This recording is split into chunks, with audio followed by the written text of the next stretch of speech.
मैं सरस्वती। इससे पूर्व मझली दीदी यमुना ने गंगा दीदी की यात्रा गंगोत्री से प्रयागराज तक बताई। अब मैं मझली दीदी की यात्रा यमुनोत्री से प्रयागराज इस कुंभ की नगरी तक बताती हूँ। आइए यमुनोत्री चलते हैं। सबसे पहले वैसे तो दीदी यमुना के पिता सूर्यदेव हैं और यमराज की बहन है, शनि देव की बहन है। इन्हें कालिंदी के नाम से भी जाना जाता है और इनकी माता छाया है।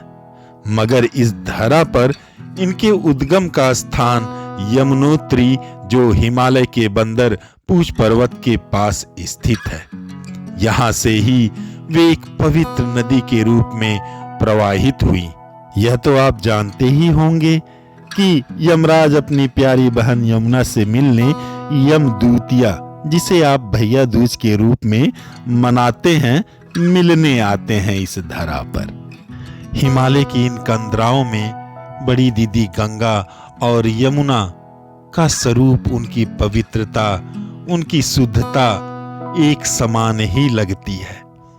कर्पूर गौरम करुणावतारम संसार सारम भुजगेन्द्रहारम सदा वसन्तं हृदयारविन्दे भवं भवानी सहितं नमामि। कर्पूर गौरम करुणावतारम संसार सारम भुजगेन्द्रहारम सदा दीदी अब आ पहुंची हैं ब्रजभूमि मथुरा। यमुना को कृष्ण प्रिया भी कहा जाता है, क्योंकि भगवान श्री कृष्ण ने दीदी के किनारे ही अपनी बाल लीलाएं रची। केसी घाट, विश्राम घाट, वृंदावन और गोवर्धन सहित कई तीर्थ स्थल यमुना के तट पर ही बसे हुए हैं। मुझे आज भी याद है, श्री कृष्ण के जन्म के समय वसुदेव जी उन्हें यमुना नदी पार कर गोकुल ले गए थे। तब दीदी ने श्री कृष्ण के चरण छूकर स्वयं को धन्य किया था। मुझे आज भी याद है, बाल्यकाल में कालिया नाग के फन पर इसी यमुना नदी दीदी के जल में भगवान श्री कृष्ण ने नृत्य किया था। यमुना के तट पर ही गोपियों संग कृष्ण जी ने वह रास रचाया था।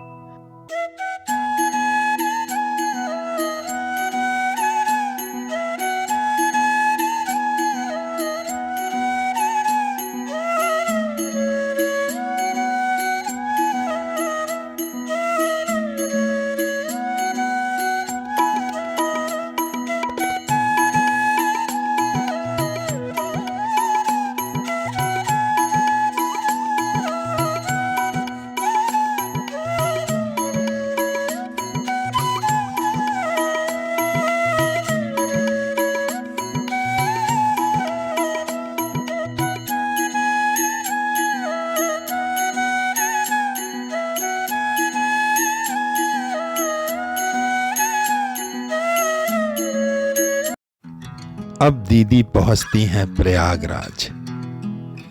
भगवान ब्रह्मा ने सृष्टि की रचना के बाद पहली यज्ञ वेदी यहीं बनाई थी। भगवान श्री राम के चरण यहाँ पड़े। यहाँ पर ऋषियों मुनियों सब आए। मगर एक ही हिमालय की गोद से निकली दीदी और मझली दीदी बहुत दूरियां तय कर कर इस प्रयागराज में मिलती हैं और उनसे मिलने मैं भी अदृश्य रूप में आ जाती हूँ। यहाँ पर हम तीन बहनें मिली और यह प्रयाग तीर्थराज हो गया। आज इसी धरा पर, इसी जगह महाकुंभ मनाया जा रहा है। कर्पूर गौरम करुणावतारम संसार सारम भुजगेन्द्रहारम सदा वसन्तं हृदयारविन्दे भवं भवानी सहितं नमामि कर्पूरगौरं करुणावतारं संसारसारं भुजगेन्द्रहारं। दीदी वैसे दिल्ली और कभी पांडवों की नगरी इंद्रप्रस्थ की बगल से भी बहती हैं। मैंने नहीं बताया क्योंकि उनकी दुर्दशा देखकर मन नहीं किया, मगर दीदी के तट पर इसी इंद्रप्रस्थ पे नीली छतरी महादेव में पांडवों ने विजय के लिए महाभारत में महादेव की स्थापना की थी।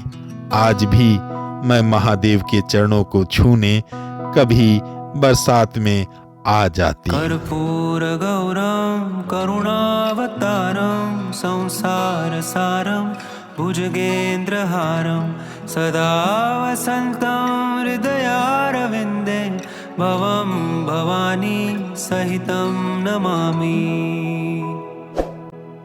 कर्पूरगौरं करुणावतारं संसारसारं भुजगेन्द्रहारं सदा वसन्तं दोस्तों, जो सामने आप देख रहे हैं ये माँ यमुना का मंदिर है यमुनोत्री धाम पे।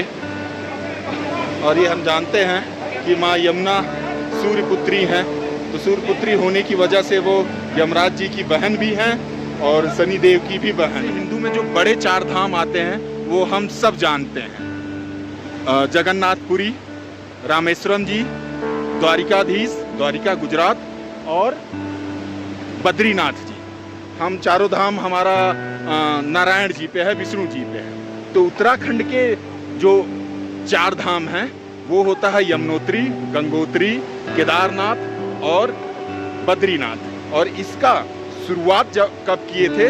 जब पांडवों ने संन्यास लिया और वन मतलब जाते हुए यहाँ पे वो पहुँचे, तो सबसे पहले उन्होंने यमुनोत्री से अपने इस 4 धाम की यात्रा प्रारंभ की थी। पहले यमुनोत्री गए थे वो, फिर गंगोत्री गए थे, फिर केदारनाथ गए थे, फिर जाके बद्रीनाथ गए थे। तब से ये जन मान्यता है और ऐसा होता भी है कि जिसको उत्तराखंड के 4 धाम करने होते हैं तो पहले माता यमुना के पास आता है, फिर माँ गंगा के पास जाता है, फिर बाबा भोलेनाथ, फिर नारायण नारायण विशाल बद्री बद्री विशाल बद्रीनाथ जी के पास।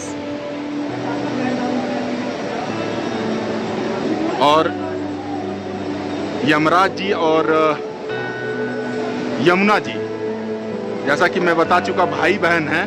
तो यमराज जी मिलने आते हैं भैया दूज के बाद, जो दिवाली के बाद भैया दूज होता है, उस समय यमराज जी मिलने आते हैं यमुना जी से। और ऐसा कहा जाता है कि उस दिन अगर आप यमुना में स्नान करते हैं तो आप आप मरते समय जो यमपास होता है उसके दर्द से, उसके क्या बोला जाए, उसके दर्द से, उससे जो व्यथा महसूस होती है, अब आत्मा को ही कह सकते हैं, क्योंकि आत्मा शरीर छोड़ना नहीं चाहती, तो यमपास से वो निकालते हैं। उसमें जो दर्द महसूस होता है, जो पीड़ा महसूस होती है आत्मा को, वो महसूस उस दर्द और यमपास के दर्द से आप मुक्त हो जाते हैं यदि आप भैया दूज के दिन यमुना जी में स्नान करते हैं।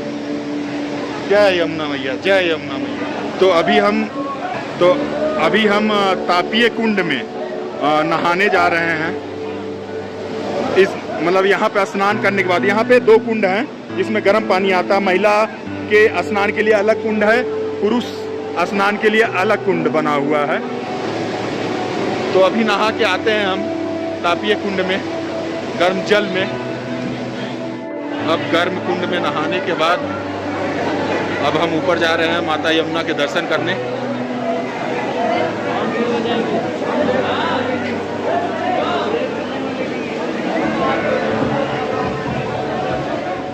जय यमुना मैया, जय यमुना मैया।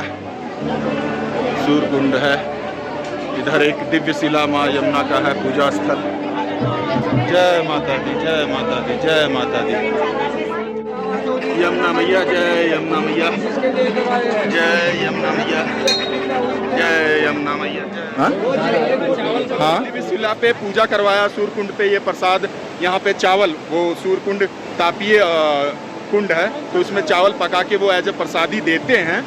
तो आप, और पंडित जी ने बताया कि आप मतलब जहाँ पे इसके बाद ठहरने वाले हैं यहाँ इस चावल को सुखा लीजिएगा और जब घर जाइएगा इसके कुछ भाग को लेकर खीर बना के परिवार में खा लीजिएगा, कुछ तिजोरी में रख दीजिएगा और कुछ अन्न भंडार में।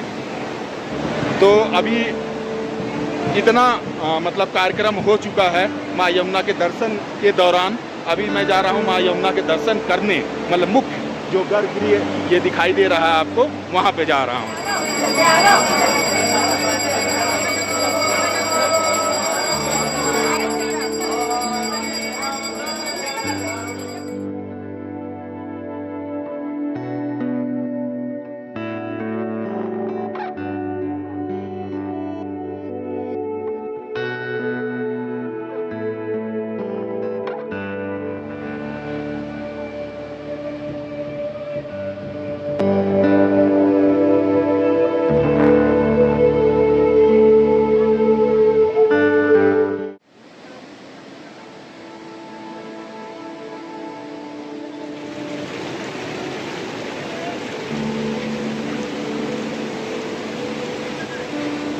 से माँ यमुना का जल रख लिया गया है, घर ले जाया जाएगा।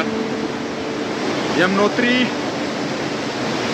मतलब माता यमुना की उत्पत्ति जहाँ से हुई है वो धाम है।